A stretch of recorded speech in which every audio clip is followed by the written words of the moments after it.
تمام. الحاجة اللي انا كنت عايز اقول لكم عليها في اول الفيديو، تمام، اللي احنا قدام مقابر الراحل فضيلة الشيخ السيد سعيد رحمه الله، والشيخ سيد سعيد الله يرحمه مشهور بصورة يوسف وصورة المائدة. اهو المقابر بتاعته هو هيجيبها المصور. طبعا كلنا ندعي له في مصر، في اوروبا، في الخليج، ربنا يغفر له، ربنا يرحمه. تمام. اول ما جينا البلد مقابر الشيخ سيد سعيد، ماشيين رايحين المقابر بيت الشيخ سيد سعيد. الشيخ سيد سعيد انسان زينا، بني ادم زينا، لكن تميز بايه؟ تميز بكتاب الله، تميز بالقرآن، تميز بصوته الجميل، تميز اللي هو خدم كتاب الله قراءة. عشان كده حتى دفنته كان فيها ناس كتير جدا جايين ليه؟ ما هو زي اي دفنة. لا، الراجل دوت مميز. مميز بايه؟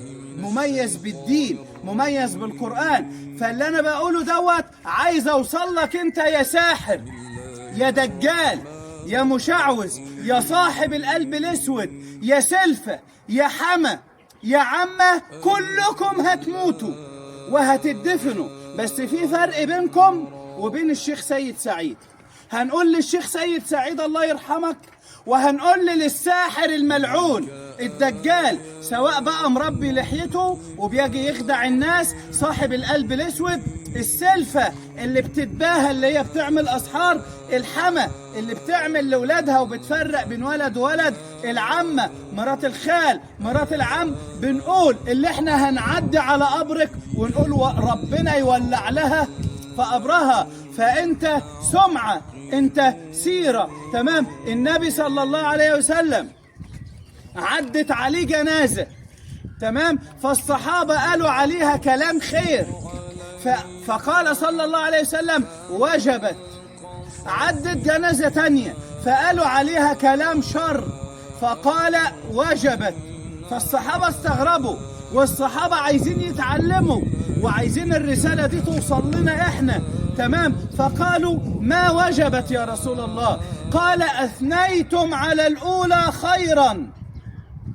قالوا ايه؟ ده كان بيحفظ قرآن، ده كان صوته حلو، ده كان بر بوالديه، ده كان ما بيشربش سجاير، ما بيشربش مخدرات، ما بيمشيش مع ناس مش كويسين، كان محترم، كان مؤدب، كان صادق، كان أمين، كان متربي، بابه مقفول عليه، ما بنسمعش من لسانه العيبة، كان بصاحب صاحبه، كان النبي قال ايه صلى الله عليه وسلم؟ وجبت له الجنة.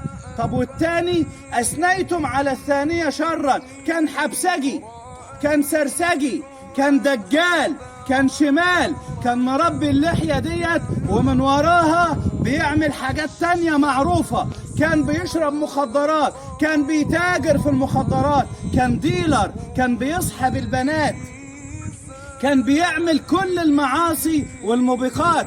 الرسول صلى الله عليه وسلم قال وجبت له النار. أنتم شهداء الله في الأرض.